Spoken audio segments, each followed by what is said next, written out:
disciples and so on, and he gave them some insight and on these.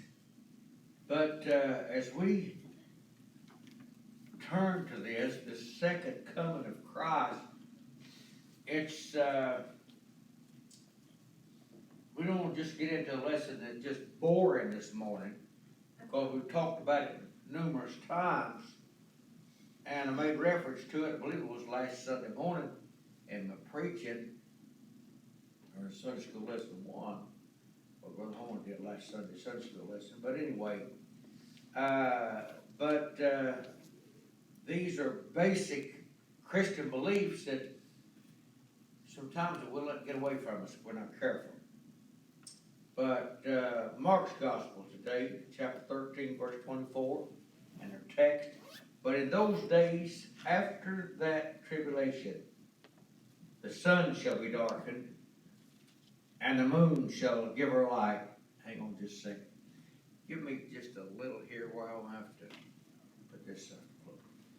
But in those days after that tribulation, the sun shall be darkened, and the moon shall give her light, and the stars of heaven shall fall, and the powers that are in heaven shall be shaken.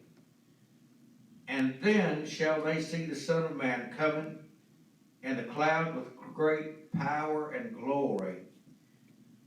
And then shall he send his angels, and shall gather together his elect from the four winds, from the uttermost part of the earth to the uttermost part of heaven. Verse 28, now learn a parable of the fig tree. When her branch is yet tender, and putteth forth leaves, you know the summer is near.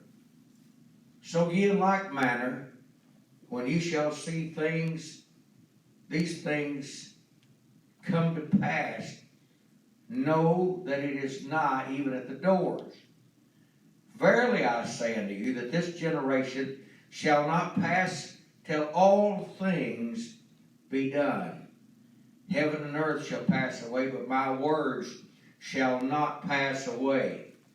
Then verse 32, but of that day and that hour knoweth no man, no, not the angels which are in heaven, neither the Son, but the Father. Take ye heed, watch and pray, for ye know not when the time is. For the Son of Man is as a man, taking a far journey, who left his home and gave authority to his servants, and to every man his work, and commanded the porter to watch. Watch ye therefore, for ye know not when the master of the house cometh, at even, or at midnight, or at the cock crowing, or in the morning, lest coming, suddenly he find you sleeping. And what I say unto you, I say unto all, watch. Now, the second coming of Christ,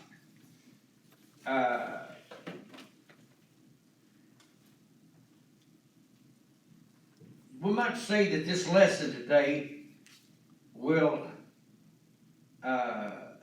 you could address the misread and the misled, because there's so many opinions on the coming of Christ and the rapture of the church. And it gets all bundled up in one event, and the Bible clearly tells us there's two events.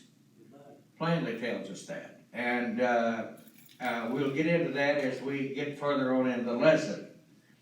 But as in chapter 13, we find that Christ starts answering various questions.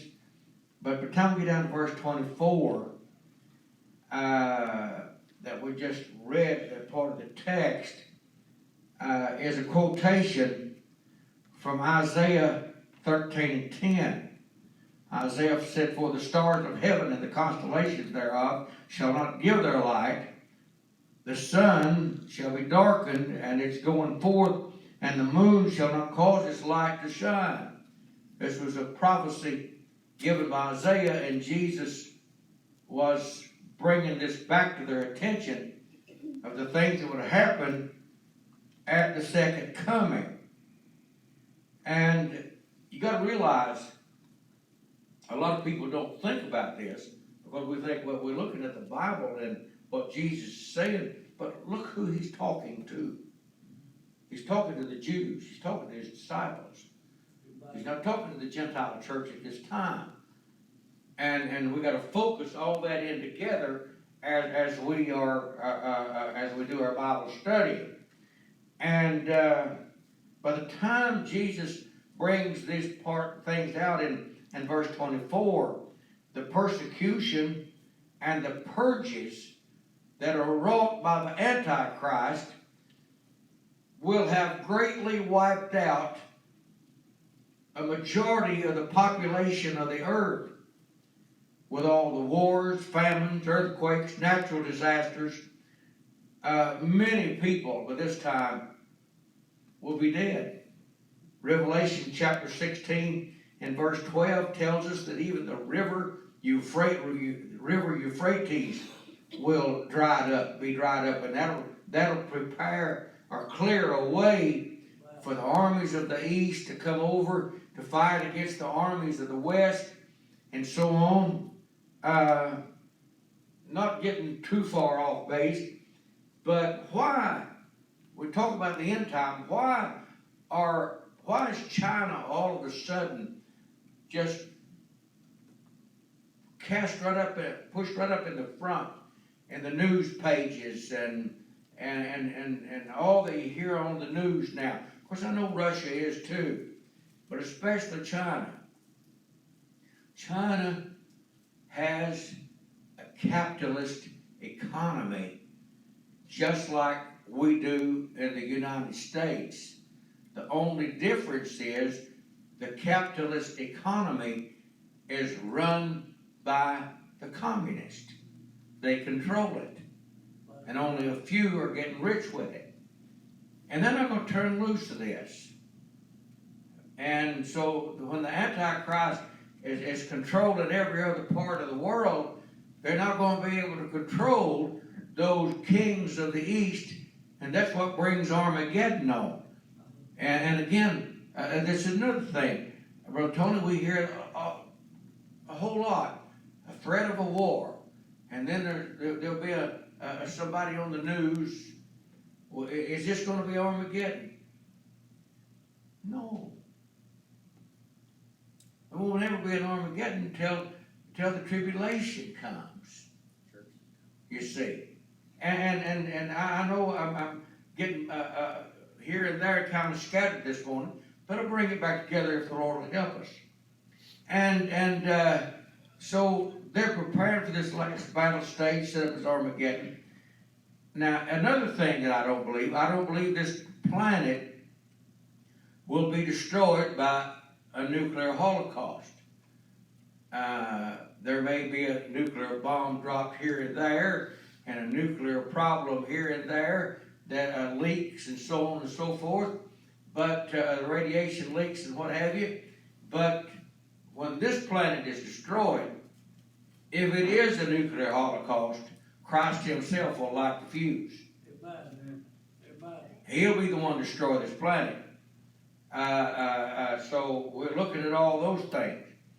You can find that in Scripture, 2 Peter chapter 3, verses 10 through 12, and Revelation 20, 7 through 9. And we're going back over some things that I went over in the past.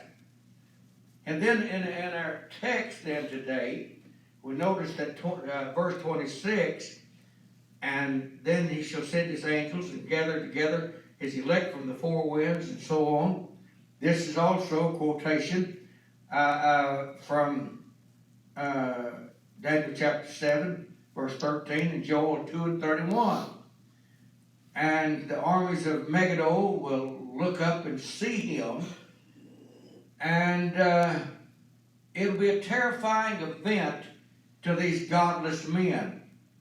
Another thing that I want to toss in here before I get too far, with all the things that's going on in the world and going on in our country that needs to be addressed by Congress, they've been wasting time studying UFOs.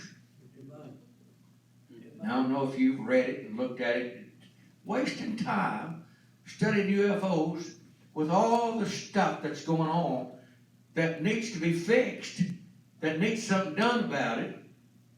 Just spinning the wheels and getting their money whenever they get it.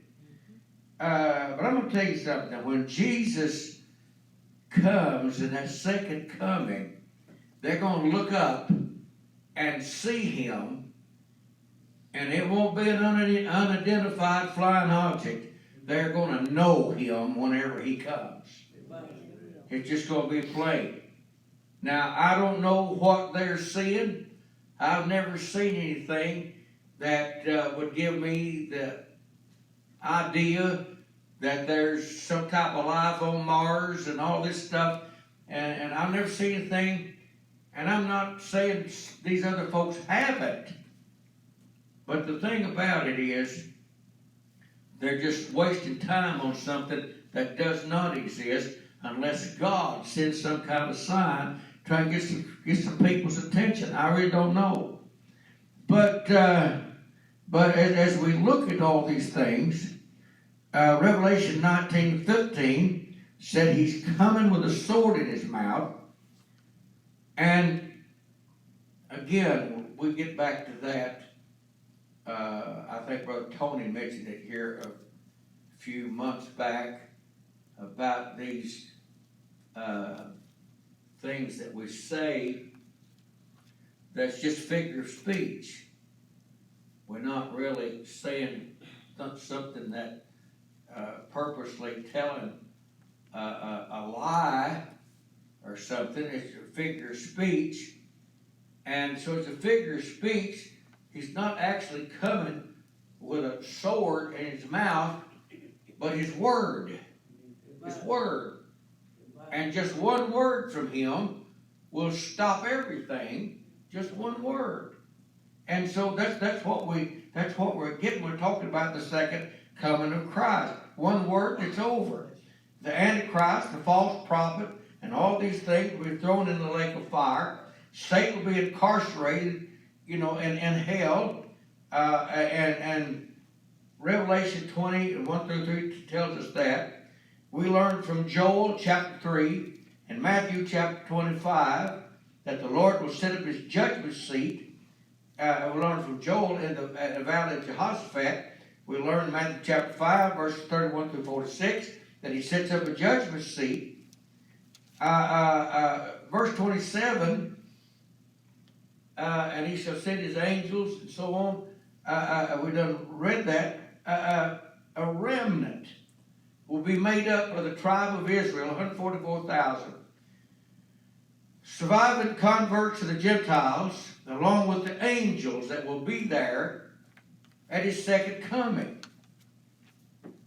And I feel like I'm scattered this morning, but bear with me a few minutes. A gathering of the ransomed ones is what I'm trying to say. Now, Jude says in verses 14-15 that he's come back with 10,000, it's plural, of his saints to execute judgment at his second coming. Now, again, we find these songs that we've been singing over the years. I won't be coming back anymore. I won't be coming back anymore. On the way to heaven, over on the golden shore. I was at a church recently and they were singing that. But I'm sitting there thinking, you might not, but if I'm gone up in the rapture, or gone by the way of the grave, however, then he comes back to execute judgment, then I'd like to be part of that. I don't know about you. I'd like to be part of that. But then let's get down to verse 28. Now learn the parable of the fig tree. When her branch is yet tender, put forth her leaves, you know that summer is near. So ye in like manner, when ye shall see these things come to pass, know that it is nigh, even at the doors. Verily I say unto you, this generation shall not pass, till all these things shall be done. Heaven and earth shall pass away, but my word shall not pass away. Now, when Christ cursed the fig tree, he goes by one day and he starts to get a fig off the tree, and there wasn't anything there, but just leaves. cursed it. The next day it died. They come back and the tree was dead. And I believe this symbolizes the flourishing nation of Israel, but yet they are rejecting Christ. So watch the fig tree, he says. So you'll see this persecuted, hated nation that's been brought back to the promised land, but still only leaves and no fruit because they are still Christ-rejecting nation. And then Jesus said, this generation shall not pass. And I'm still not going where I want to get with this lesson yet, but just bear with me as I hit these scattered places. Israel became a nation again in 1948. Now we say that the generation that Jesus was talking to there, every one of them is already dead. Been dead for centuries. So where's he going with this? But I'm going to tell you, I'm not real sure I understand it. But I can tell you what Brother Jim Suits said one night here when he was preaching. Israel became a nation May 14, 1948. And just about all that generation is about gone, that brought that to pass, that brought that around. Others think it was when Jerusalem was recaptured on June 7, 1967. Again, I'm not real sure of all the meaning of that, but just how much longer this is going to tarry. Watching that fig tree, watching Israel, a flourishing nation that just got leaves only and looks good, but there's no fruit as far as bearing fruit for Christ. And so just keep that in mind. And but all facts and everything points to the fact that Satan will be destroyed. Heaven and earth will pass away, but my word shall not pass away. We've said this numerous times. Anywhere Satan's footprints have ever been, even in heaven, all of that's passing away. And the Lord reminds us then, in verse 32, but of that day and that hour knoweth no man, not the angels which in heaven, neither the Son, but the Father. He reminds us that the date of the rapture of the church is secret. Amen. Because the rapture is for the church, and the second coming of the return of Christ is for Israel. Now we've got to be able to grasp that. And the rapture of the church will take place in the air. That's what he says here. And 1 Thessalonians chapter 4, need to return to it real quick. 1 Thessalonians chapter 4, verse 14. For if you believe that Jesus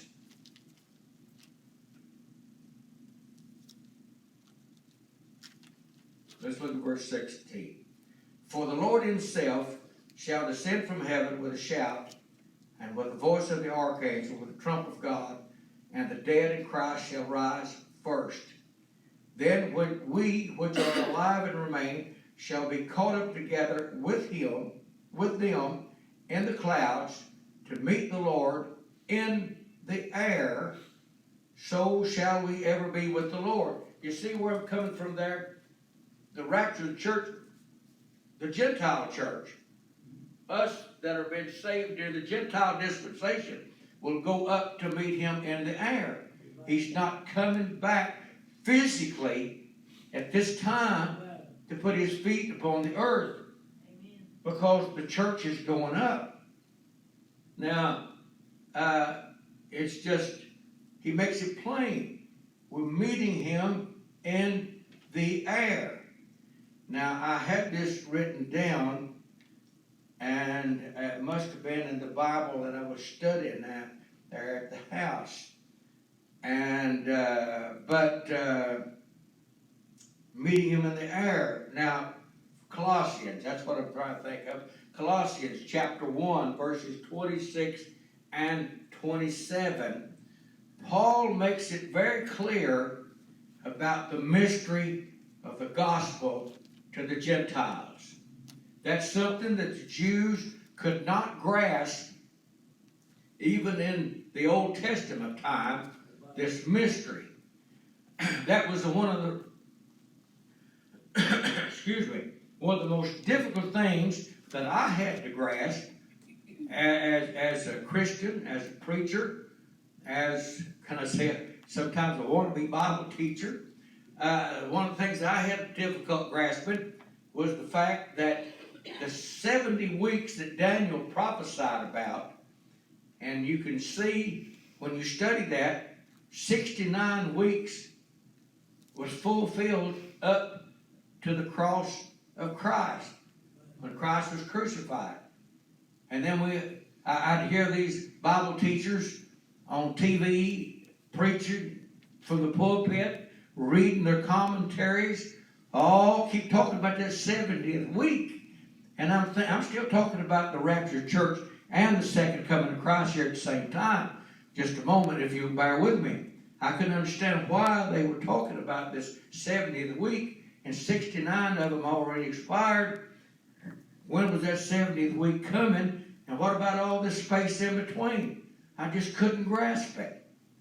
And finally, one day when reading Colossians, then I found that in verse 26 and 27, it just lit up like, the saying is like a Christmas tree. It just come to light to me. This dispensation of the Gentiles has to be over before all these other things are fulfilled. Before this second coming of Christ that we're reading about here can be fulfilled, the dispensation of the Gentiles has to be over. I'm going to tell you that ought to either frighten you if you're not ready to meet the Lord, or excite you if you are ready to the fact that He's coming back so soon, and all these events are being unfolded before us right now. That's right. It ought to excite us. That's right. That He's soon to be coming. Yes. Soon to be coming. Hallelujah. And the rapture being a secret date. But the second coming of Christ, whenever He returns for Israel, it will take place when He sets His feet on Mount Olives. Zechariah chapter 14, verses 1 through 5, tells us that whenever He sets His foot back on that Mount of Olives, that even, He said, the mountain will cleave. And when you look at that word cleave comes from, means that mountain's going to split wide open when He sets His foot on it. It's going to be a great event that takes place with this second coming of Christ. Now, it's taken me a little while to get around to where I'm planning on going. That's the reason I put all of these other things in there with it, and I'm not anywhere near the Bible teacher Brother Ralph Cox was, but and I kind of remind myself of the way he taught at times. But I went to Richland's Tabernacle one year, first year I went there, and I got there for that morning service. You've heard Brother Ralph, haven't you? And he got up to teach, and for about 30 or 40 minutes, he rambled over here a while, and rambled over there a while, and rambled back, and I thought, why have I driven 4 hours to come to hear all this rambling? But for the last 10 minutes, he put that stuff together and had everybody in the house on their feet. Yes. Now, I'm nowhere near the top Bible teacher he is, or he was. He says he's done gone on. But sometimes we have to bring things from different places and then bring them together to be able to get the Scripture where we need where we can understand it. But the date of the rapture of the church is secret. But the date of the return of Christ can be calculated by those living during the tribulation age. From the date the Antichrist seizes the rebuilt temple to the final coming of Christ in his glory will be 1,260 days. You can calculate it. It'll come to pass. Just like all the other prophecies in the scripture, it'll come to pass. But now the rapture of the church is something that will, it's just concealed. Nobody knows. It's a mystery of the date. And because it's a mystery, then we've got to watch. Verse 33 of the text said, watch, take heed, watch and pray, for you know not when the time is. It says we don't know. So we got to keep watching. We got to keep praying. Now that's the reason we have so many distractions. Now I'm going to tell you, I had more distractions, as the old saying is, you could take a stick at yesterday. And just everything. My mind was clouded. Sometimes the simplest things will happen and get y'all in an uproar. Whenever I was doing apartment maintenance, rental maintenance, and when an air conditioner stopped working, one of the first things that I went to check was the drain line. Was it stopped up? Well, ours quit working yesterday, and the thing, we got a whole unit's probably not over. I don't even think it's 18 months old yet. And there it just stops working.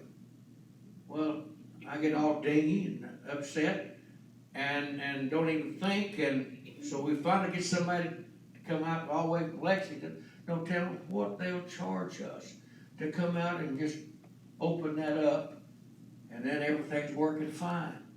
And while I'm doing that, she's going to run around and around. And I don't know how we're going to be able to afford this. I don't know how we're going to be able to afford all this. And so distractions. And I said that for the reason, that's just one. All these other things, distractions to hurt our feelings, distractions to pull our mind, distractions with our children, our grandchildren, distractions with financial problems. And while we're focusing on distractions, all these times, Jesus is going to return on the clouds for the church while we're wasting time with distractions. That's the reason he said, watch. Watch. Because you don't know when this stuff's coming. Watch. Be ready. Well, I don't know if you took that the way I did or not. But take heed, watch and pray, for you know not when the time is. That's what he's saying. So we find him bringing two events right here together. His second coming, because he mentioned the tribulation. And then he talking about when the time is, you don't know when it is. He's talking about the rapture of the church too. Now, and again, folks have such a difficult time being able to separate these things. But when you look at the scripture, it's pretty plain to me of the two events. And the two different events. When he comes back personally, and when he comes back and just the church rises to meet him in the air. But he puts the emphasis on you and I watching. For the Son of Man is as a man taking a far journey, who left his house and gave authority to his servants and to every man his work, and commanded the porter to watch. Watch ye therefore, for you know not when the master of the house cometh, at even, or at midnight, or at cock crowing, or in the morning. Give these different events. Evening, midnight, time the rooster crows. Now, if you ever been raised around the farm, rooster starts crowing anywhere from 3 to 4 o'clock in the morning. Way before it ever gets daylight. He's done ready for daylight. He's done start crowing. And then in the morning, watch lest he come and find you sleeping. Sleeping. And I want to emphasize that, sleeping. You notice again, he said at evening. You start getting about bedtime. At midnight. Most folks are pretty sound asleep. And again, if you're raised on the farm about 3 or 4 o'clock in the morning, when that rooster starts crowing, it depends on how hard a day you put in the day before, you probably won't hear that either. And then daylight, still sleeping. And I don't mind using this for an illustration.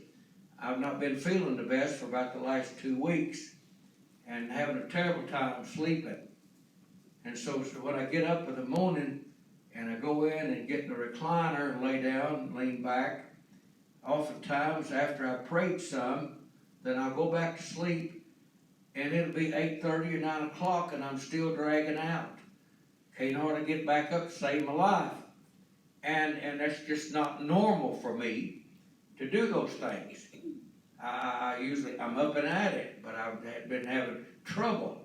And I don't mind using that for an illustration. Today, that's the way we are as a church world, with so much going on, and so draggy, and so sleepy, and so lethargic, that we're not being aware of the time of His return, because there's so much going on. And then, okay, I'll just sleep it off. But we're not going to be able to sleep it off. He's still going to come. Right. And when He does, He catches unprepared, Yes. unprepared, because we've been too busy with this, that, or the other. Now, I'm trying not to dwell on things, but lest He find suddenly, lest come and suddenly He find you sleeping. And the word for that is voluntarily, just going on to sleep. Voluntarily. Brother Ralph said something to me one time that stuck with me, and I've never let this get away from me. Talking about people coming up to death. And if you remember years ago, some of us can, when they didn't have all this medication that they do now to medicate people with when they're dying. And I've been around people's bedsides whenever they were ready to go, and you could tell they were ready to go by the conversation, the way they acted. Then I've been by people's bedside at death when they were not ready to go. Right. And the agony that they were going through. Well, to keep people from knowing that, now they're sedated in such a way that they don't even know what's happening themselves. And Brother Ralph said the problem with that is if they're not ready to go, they're just going to slip their way right on into hell. That's right. I'll never forget him telling me that. That's right. And that's what's happening all around us today. That's right. People not getting ready to go and just sleeping their way right on into hell. Mm-hmm. Church world, sleeping their way right on into hell. Is there anything in this life worth knocking you out of heaven? No. Anything. No. Even my feelings. Right. And you've seen that flag, I forgot now what nation it was or what they used to fly on these ships. This like a snake or something said, don't tread on me. Most of us are flying a flag like that, and people can't see it, but they can see it in our actions. Don't you tread on me. Right. That's just our feelings. Mm-hmm. And is that worth us not making it to heaven? I'm going to tell you, Oh, God. it's going to mean a lot to be ready As the old people used to call it, rung up, fired up. Lest I come suddenly and find you sleeping. And now what I say unto you, I say unto all, watch. Get ready. Be ready. That's right. Don't be fooling around with this. No. We don't have time for anything else but to get ready for the coming of the Lord. Right. And I'm going to tell you, it's getting down pretty close on some things. We're all here today. I remember a few years back, I was small. We was going to home one night after church, and we mentioned some folks not being in church, and Sister Esther said, well, they were sick. And I understand there's sicknesses that knock us out of bed here. Sister Horn was sick this morning, started throwing up, she got ready to come to church, and she got sick in her stomach. There's sicknesses that could knock people out of bed in church. But from Ike and his point of view whenever he was small, he couldn't understand how sickness could knock you out of coming to church. Because we took him sick or well. But a lot of times he didn't want to come because he felt bad. We took him on to church, put him on the pew or over there before we put the restrooms in the front of the building. We had a baby bed over the side. Matter of fact, we had so many kids at one time that we had foster children and everything. We left him in a baby bed and got almost home and realized we'd run off and left him.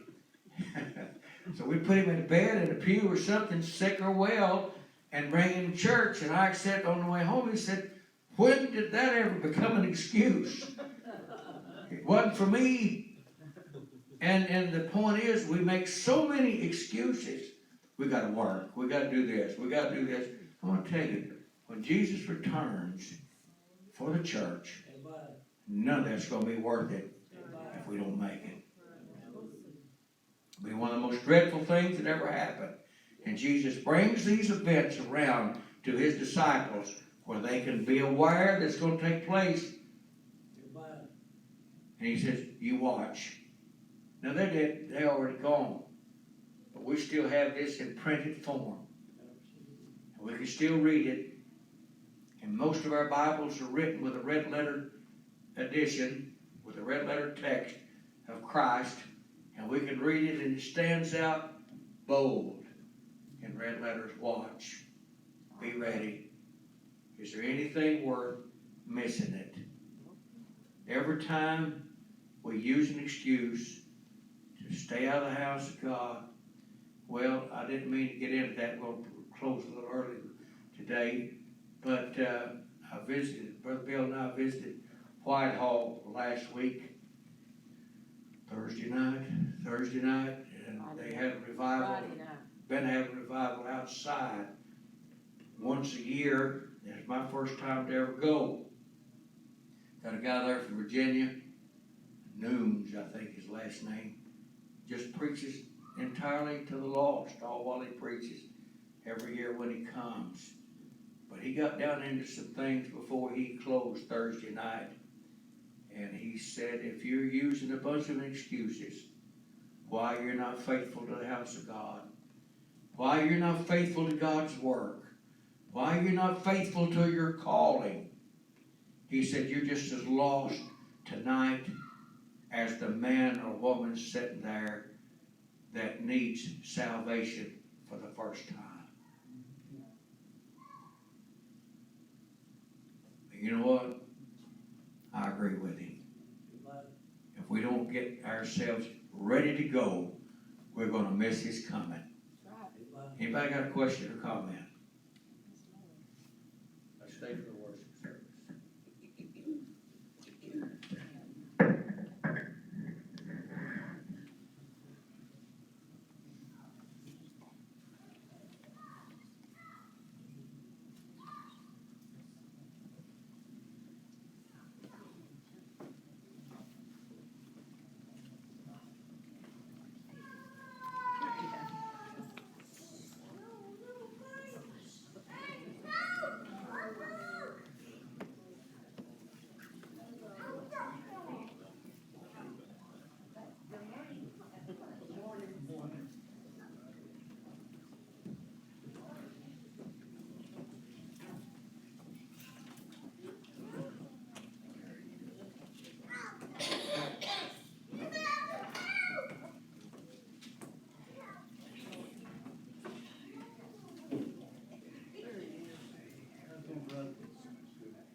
Well, that's